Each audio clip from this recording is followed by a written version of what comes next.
What was it that convinced you about Jesus with all of the stuff you were studying?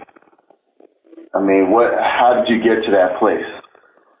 Well, there's a couple of things. I'm very into apologetics because you got to understand, evidence has been a major part of my life. I mean, I've went through 5 criminal trials.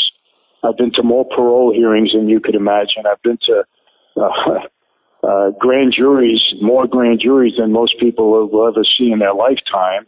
I've been up to the Supreme Court on constitutional issues in my dad's case. So evidence has played a major role in my life. So when I looked at it that way, I look for evidence because I don't take things at face value that easily. You have to show me things. I have to, it has to appeal to my intellect before anything else. So I did a search and I found a lot of corroborating evidence, number one, for the existence of the Bible. Because, a lot of people say the Bible it's nonsense and so much, negative stuff about the Bible from people that don't believe. But I was convinced of the existence and the realism of the Bible. And then as I started, I'm really a New Testament guy. As I started to read the New Testaments and read about Jesus, I found it to be so profound. I found there evidence from outside the Bible of Jesus' existence.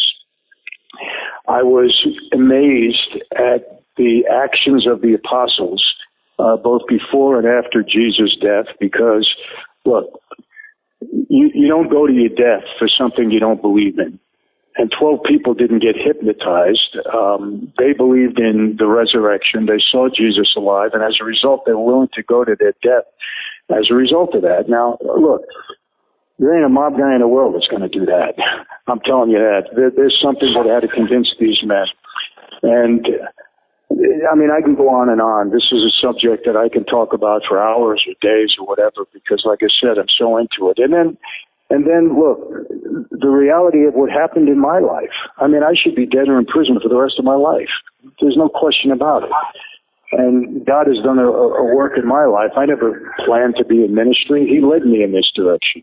And as a result, he saved my life. And not only in my life, Norman, it's the work that I've seen him do in others' lives. I mean, I've seen God's work in people's lives, and I've seen an amazing turnarounds in people once they accepted Christ and Christ got into their hearts. And he's done the same for me. So, and don't get me wrong, for those that are listening, I'm not perfect in any way. I mean, I don't hold myself up to be better than anybody else. I just know that my belief is very strong, and I know as a result of that, God has